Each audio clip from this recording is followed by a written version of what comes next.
السلام علیکم، welcome to my YouTube channel. آج کا ٹاپک نہایت ہی امپورٹنٹ ہے، جتنے بھی پریکٹسنگ لائر ہیں ان کے ریلیٹڈ بھی، اور جو لا اسٹوڈنٹ ہیں ان کے لیے بھی بڑا فروٹفل ثابت ہوگا، اور ایک عام لے مین کے لیے بھی یہ جاننا لازمی ہے۔ میں آج کے اس لیکچر کے اندر آپ کو بتاؤں گا کہ ایک دیوانی مقدمے کے اندر مقدمہ دائر ہوتے وقت اور دائری سے لے کر اس کو ڈسپوز آف جب تک ہوتا، اس کا ڈیسیژن ہوتا، اس کے درمیان جتنے بھی سٹیپس جو سٹیجز شامل ہوتے ہیں اس کو ڈسکس کروں گا۔ سب سے پہلے آپ جو مقدمہ دائر کرتے ہیں وہ سی پی سی کے جو سیکشن 26 ہے اس کے مطابق آپ سوٹ فائل کرتے ہیں۔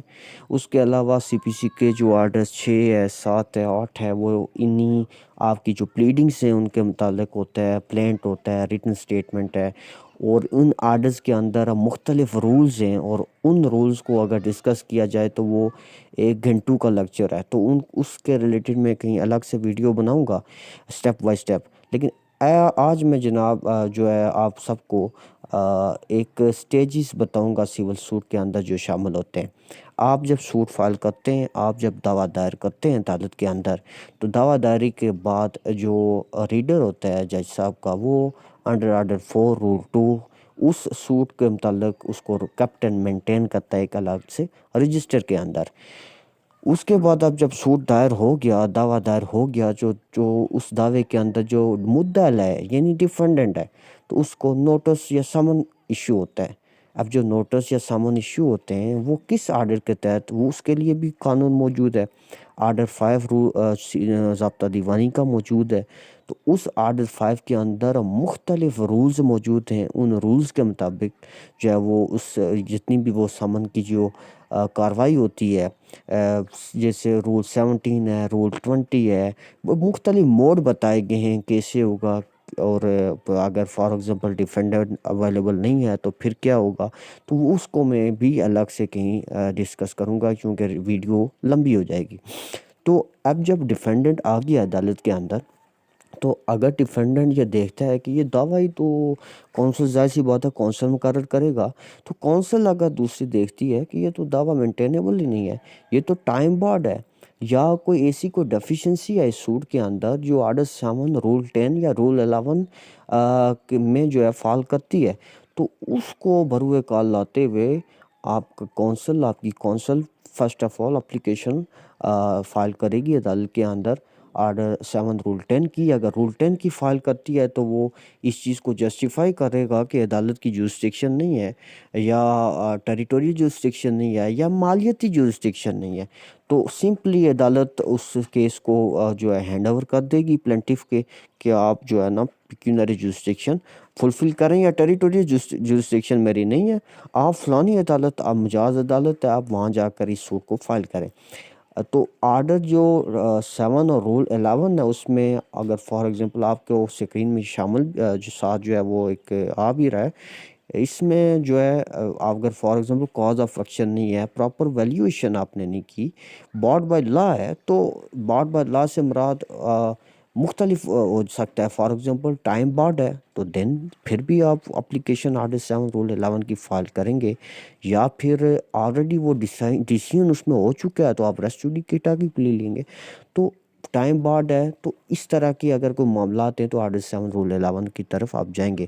چونکہ یہ اگر میں یہ چیزیں ڈسکس کرنا شروع ہو جاؤں تو اس میں گھنٹوں لگیں گے میرے، میں اس لیے اس کو شارٹ کر رہا ہوں، چونکہ اسٹیپ بائی اسٹیپ میں کہیں الگ ویڈیو بناؤں گا، اس کو ڈسکس کروں گا۔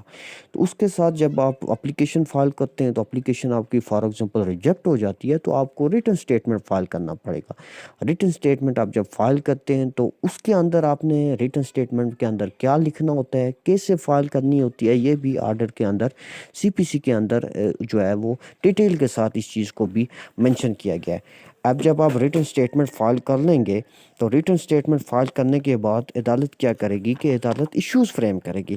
انڈر آرڈر 14 جو ہے CPC اس کے مطابق کورٹ کیا کرے گی، ایشوز فریم کرنے کا حکم صادر کرے گی، ایشوز خود فریم کرے گی. یوزولی پریکٹس میں وکلا صاحبان ہی فریم کرتے ہیں.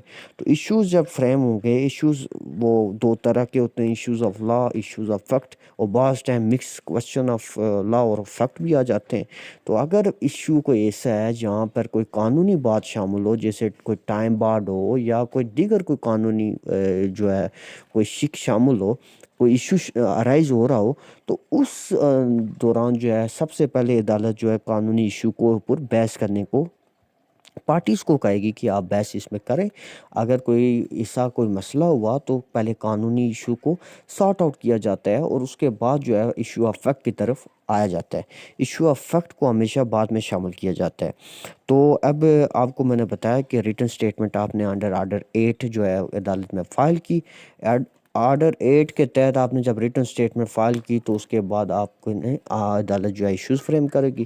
ایشوز فریم ہونے کے بعد اگر کوئی کوشچن آف لا شامل ہے تو اس کو پہلے سارٹ آؤٹ کیا جائے گا.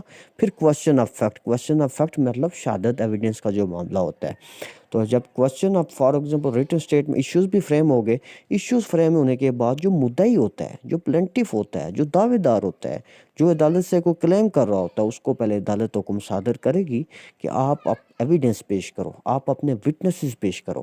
اور جو وہ وٹنسز جب پیش کرتا ہے تو وٹنسز ایک بھی ہو سکتے، دو بھی ہو سکتے ہیں، چار بھی ہو سکتے ہیں، ایک تو نہیں ہوتا. یوزلی 2 وٹنس تو کمپلسری ہے اس نے پیش کرنے.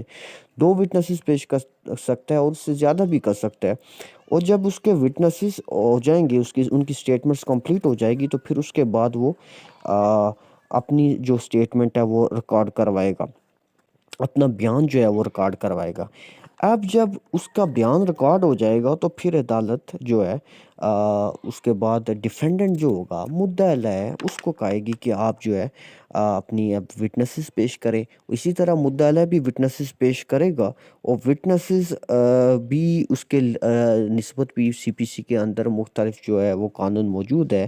جیسا کہ آرڈر جو ہے ہمارا 16 آرڈر ہے، اس کو بھی سمننگ اینڈ اٹینڈنگ آف وٹنسز وہ ڈیل کرتا ہے کہ کیسے وٹنسز کو سمن کیا جائے گا، کیسے انفورس کی جائے گی اس کی حاضری کو، اس کی اٹینڈنس کو.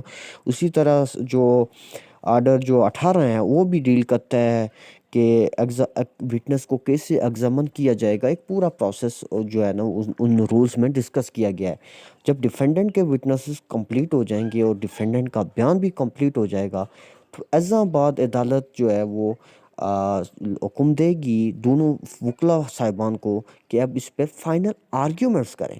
اب فائنل جب آرگیومنٹس یوزلی 15 ڈیز ہوتے ہیں فائنل آرگیومنٹس کے لیے، اور جب فائنل آرگیومنٹس ہو جائیں گے تو فائنل آرگیومنٹس کے بعد عدالت کیا کرتی ہے، ججمنٹ اور ڈگری پروناؤنس کرتی ہے. ججمنٹ اور ڈگری آرڈر 20 کے تحت وہ پروناؤنس کرتی ہے. اب اس سارے پروسیس کے اندر جو ہے یہ ایک تو سول دیوانی مقدمے کا ایک میں نے سمپل سے جو ہے سٹیپ بتائے آپ کو. یہ تو اتنا میں نے سمپل کر کے بتایا کہ اس کے درمیان نمبر آف جو ہے وہ پروسیڈنگ شامل ہیں. اور اس کے ساتھ ساتھ اب کمیشن کیسے جو ہے نا قائم کیا جاتا ہے. اس کے ساتھ ساتھ آپ انلارجمنٹ ٹائم، اگر فار ایگزامپل کوئی کورٹ فی کی ڈیفیشنسی تھی، آپ انلارجمنٹ کی اپلیکیشن دیتے ہیں، ٹائم کو انہانس کرنے کے نسبت اپلیکیشن دیتے ہیں. اور اس کے علاوہ نمبر آف جو چیزیں ہیں وہ میں انشاءاللہ کسی نیکسٹ لیکچر میں آپ سے ڈسکس ضرور کروں گا، آپ کے ساتھ شیئر کروں گا. ہوپس ہو کہ آپ کے لیے یہ ویڈیو جو ہے سود مند ثابت ہوگی، فروٹفل ثابت ہوگی. اگر اچھی لگی ہو تو اس ویڈیو کو لائک کریں، اس چینل کو سبسکرائب بھی کریں اور اپنے دوستوں کے ساتھ شیئر بھی کریں. شکریہ.